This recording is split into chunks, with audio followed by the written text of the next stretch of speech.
morning students. Today we are discussing the topic chemical properties of metals part 2. In the first part we have discussed the reaction of metal with oxygen. In that we have discussed all the things, how the metal oxides are formed and what is the nature of metal oxides, and one more thing we have discussed in that topic, that all the metals do not react with any substance at the same rate. There is a different reactivity of the metal, that is known as reactivity series of the metal. Today in part 2 we are going to discuss the another properties of metal. So let us start. Chemical properties of metals. First part is done. Today we are starting two part, reaction of metal with water. And students, listen to me very carefully. What happens when the metal react with water? See here, whenever the metal react with water, firstly it forms metal oxide. Whenever the metal react with water, firstly it forms metal oxide and release hydrogen gas. So we can say that when the metal combine with water, it gives hydrogen gas. But this metal oxide, if this metal oxide is soluble in water, if this metal oxide is soluble in water, then the metal oxide will be converted into metal hydroxide. So generally we can say that whenever the metal react with water, it produces metal hydroxide plus hydrogen gas. Okay, these are the general formula. Now we have to take the example. Firstly, we are discussing about sodium and potassium metal. We know that sodium and potassium metals are most reactive metals. When these metals are put into water, these metals are put into water. With water, they catches fire. With water, they catches fire. I am writing the equation.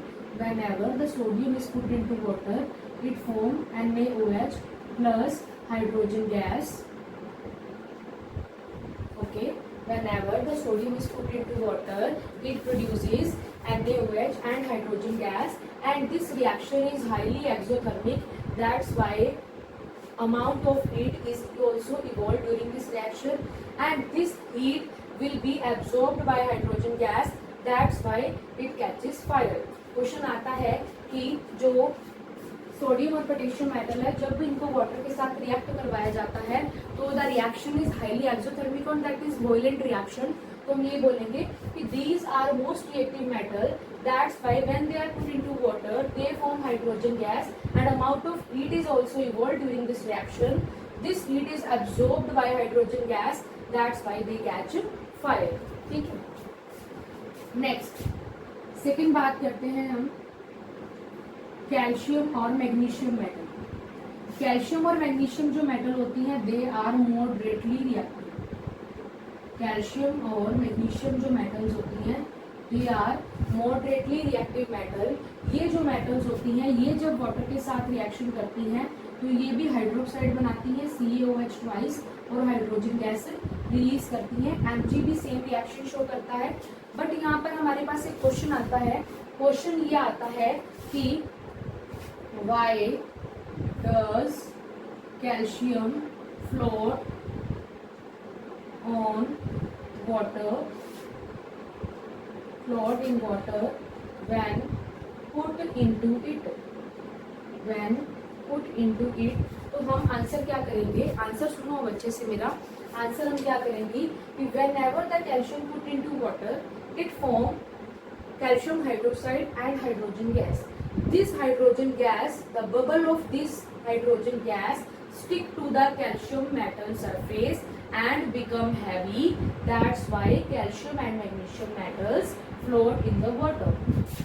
यहाँ पर आप magnesium देख लीजिए कि calcium और magnesium जो metals हैं वो वाटर में फ्लोट क्यों करती हैं, because when they are put in water, hydrogen gas is released.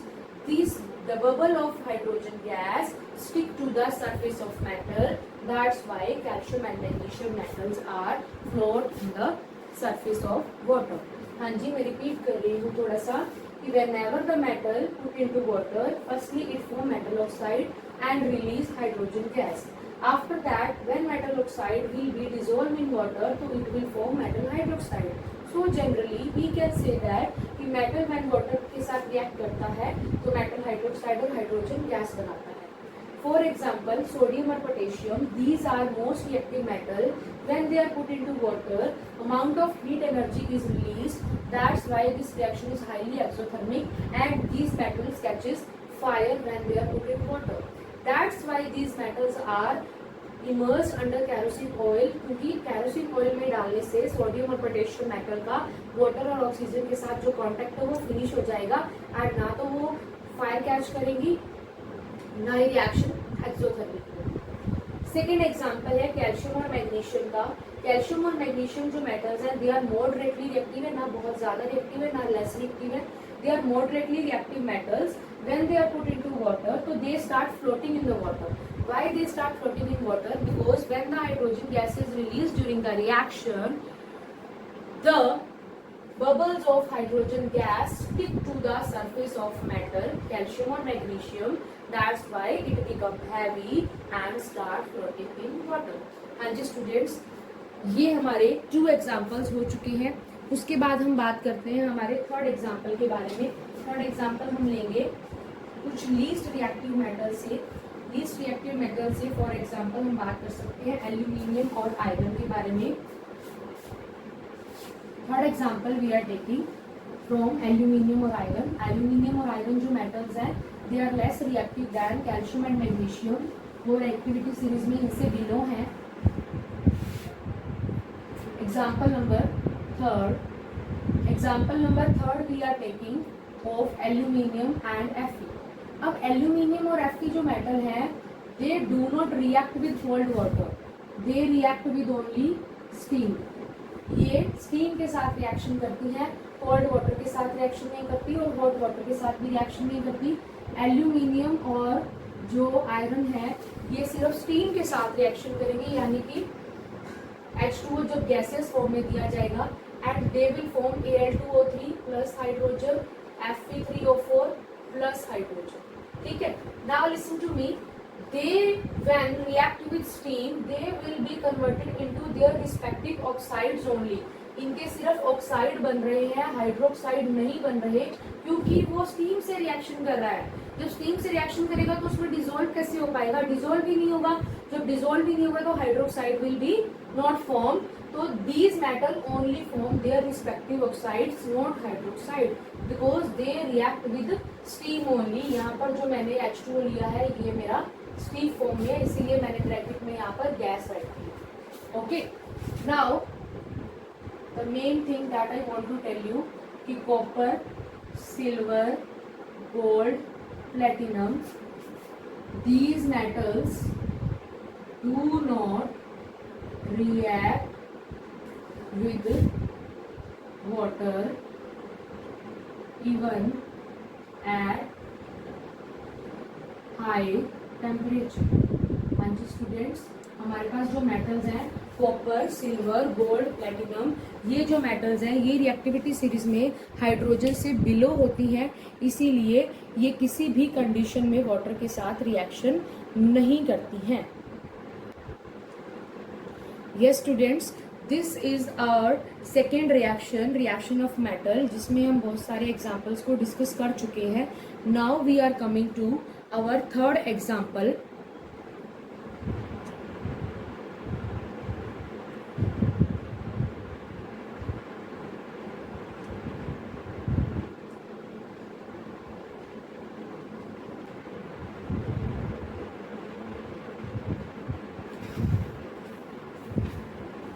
Yes student, Now we are coming to our third topic. The third topic is reaction of metal with acid. This is also done in chapter 2. In chapter 2 we have discussed that when acid react with metal, it will form salt plus hydrogen gas. This is the general formula that we have also discussed in chapter number 2 when we were discussing about acids. Acid when react with metal, it gives salt plus hydrogen gas. For example, HCl plus Na will form NaCl plus hydrogen gas. तो इस तरह से और भी बहुत सारे example हम कर सकते हैं. ये हमने चैप्टर 2 में प्रॉपरली समझ रखा है, डीपली स्टडी करा हुआ है. तो इसमें जो मेन बातें हैं वो मैं आपको बताना चाह रही हूँ. इसकी मेन बात ये है कि first point, the metals manganese and magnesium. Manganese and magnesium metals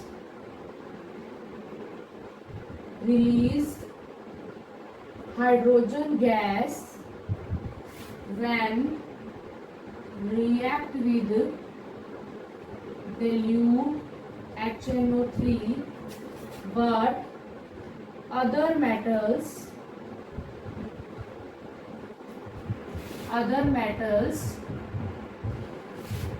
do not release hydrogen gas with dilute HNO3 because HNO3 is a strong oxidizing agent and can oxidize hydrogen gas to water. हाँ जी students, listen to me, ये point बहुत important है. अगर हम बात करते हैं HNO3 acid की, तो HNO3 एसिड के साथ जब कोई मेटल रिएक्शन करती है तो ये हाइड्रोजन गैस इवॉल्व नहीं करती है, because HNO3 is a strong oxidizing agent. That's why ये स्ट्रॉन्ग ऑक्सीडाइजिंग एजेंट है. उस रिएक्शन में जो भी रिएक्शन मेटल के साथ हो रही होती है उसमें जो हाइड्रोजन गैस रिलीज होती है ये उसका ऑक्सीडेशन करके उसको वाटर में कन्वर्ट कर देता है और खुद रिड्यूस होकर नाइट्रोजन ऑक्साइड बना लेता है. इसीलिए यहाँ पर हाइड्रोजन गैस इवॉल्व नहीं हो पाती है. But there are two metals which is manganese and magnesium. These two metal can give hydrogen gas with HNO3 only. तो क्वेश्चन ये आता है कि name two metals which produce hydrogen gas when react with dilute HNO3. So we will answer that the first metal is manganese and second metal is magnesium. Other metals will not release hydrogen gas with HNO3. उसके बाद second point हमारे पास ये आता है कि जो metals हैं जैसे कॉपर है, सिल्वर है, गोल्ड है, मरकरी है, प्लेटिनम है, they do not react with dilute HCl. ये मेटल dilute HCl के साथ रिएक्शन नहीं करती है. क्यों नहीं करती? क्योंकि all the metals are below in the reactivity series from hydrogen. ये जो सारी मेटल्स हैं ये हाइड्रोजन से बिलो है रिएक्टिविटी सीरीज में, इसीलिए इस रिएक्शन को शो नहीं करती हैं. These are the two main points. Now we are going to the third point that we have to discuss कि जो हमारी मेटल्स हैं गोल्ड और सिल्वर, बेसिकली हम गोल्ड मेटल की बात कर रहे हैं. गोल्ड मेटल की अगर हम बात करें तो जो गोल्ड है ये वाटर में भी डिसॉल्व नहीं हो रहा. तो हमारे पास क्वेश्चन आता है कि जो गोल्ड मेटल है वो किस में डिसॉल्व होता है. ये पॉइंट भी बड़ा इंपॉर्टेंट है कि जो हमारी मेटल है गोल्ड Au, गोल्ड मेटल है ये वाटर में डिसॉल्व नहीं होती. हम लिखेंगे कि gold does not dissolve in water, dissolve in water, but it can be dissolved in aqua regia. It can be dissolved in aqua regia. हाँ जी, अभी aqua regia क्या चीज है? Aqua regia is the mixture of HCl and HNO3 in 3:1. Aqua regia is the mixture of HCl and HNO3. जब HCl का 3 portion और HNO3 का 1 portion ratio लेकर के बनाया जाता है एक्वा रिजिया, तो उसमें गोल्ड मेटल डिसॉल्व हो जाती है। तो क्वेश्चन आता है पेपर में बहुत बार कि गोल्ड मेटल किस पे डिसॉल्व होती है। तो हम ये बताएंगे कि जो गोल्ड और प्लेटिनम मेटल्स हैं they can be dissolve in aqua regia. Aqua regia को रॉयल वाटर भी कहते हैं बेटा। एक्वा रिजिया का एक और नाम है दैट इज रॉयल वाटर, जो क्या है मिक्सचर है HCl और HNO3 का 3:1 में। तो that is the third point, reaction of metal with acid is done. The third point, reaction of metal with acid is done.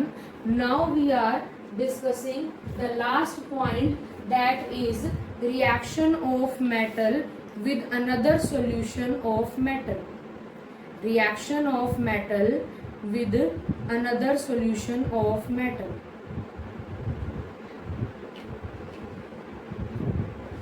And students, the fourth point is reaction of metal with another solution of metal.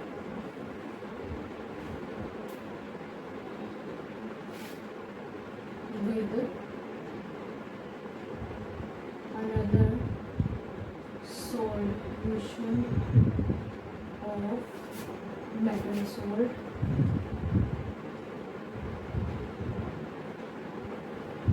कहना क्या चाहते हैं इसको बाद में देखना, पहले मैं आपको एग्जांपल बताती हूँ, आपको क्लियर हो जाएगा।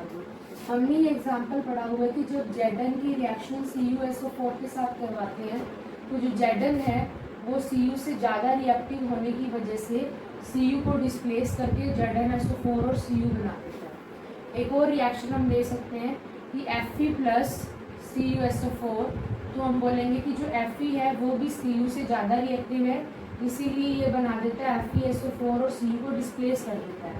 These reaction we have discussed in chapter number 1 are named displacement reaction. Displacement reaction में हमने यही पढ़ा था कि कोई भी मेटल अगर दूसरी मेटल से हाईली रिएक्टिव है तो वो उसके सॉल्यूशन में से उसे डिस्प्लेस कर खुद एडिंग हो जाती है। यही हमने वहाँ करना है। इसमें हम जनरल फॉर्मूला क्या लिख सकते हैं? जनरल फॉर्मूला में हम लिख सकते हैं कि metal A plus solution of metal B। अगर मेटल A B से ज्यादा रिएक्टिव है तो क्या होगा? अब बन जाएगा सॉल्यूशन ऑफ मेटल A और मेटल जो B है वो बाहर डिस्प्लेस हो जाएगी। और ये रिएक्शन हमेशा क्या होती है? डिस्प्लेसमेंट रिएक्शन होती है। डिस्प्लेसमेंट रिएक्शन में रिएक्टिविटी सीरीज बहुत इंपॉर्टेंट है। रिएक्टिविटी सीरीज की अकॉर्डिंगली जो मेटल ज्यादा रिएक्टिव होगी वो लेस रिएक्टिव मेटल को डिस्प्लेस कर पाएगी। बट अब जैसे इसमें हम देखें कि कॉपर क्या ZnSO4 में से Zn को डिस्प्लेस कर सकता है? तो नहीं कर सकता, क्योंकि copper is less reactive than Zn। ठीक है, जो लेस रिएक्टिव है दैट कैन नॉट डिस्प्लेस, जो मोर रिएक्टिव है that can displace from its solution. तो here are the chemical properties of metals. 4 points थे, हमने 4 के 4 पॉइंट्स डन कर लिए। फर्स्ट पॉइंट था मेटल का रिएक्शन ऑक्सीजन के साथ, सेकंड था वाटर के साथ, थर्ड था एसिड के साथ और फोर्थ था सॉल्यूशन ऑफ मेटल सॉल्ट के साथ। These are the chemical properties of metal. And students, have you cleared? If you have any kind of doubt, so you can ask me in the next live session when it will be taken. Okay students, thank you. Have a nice day.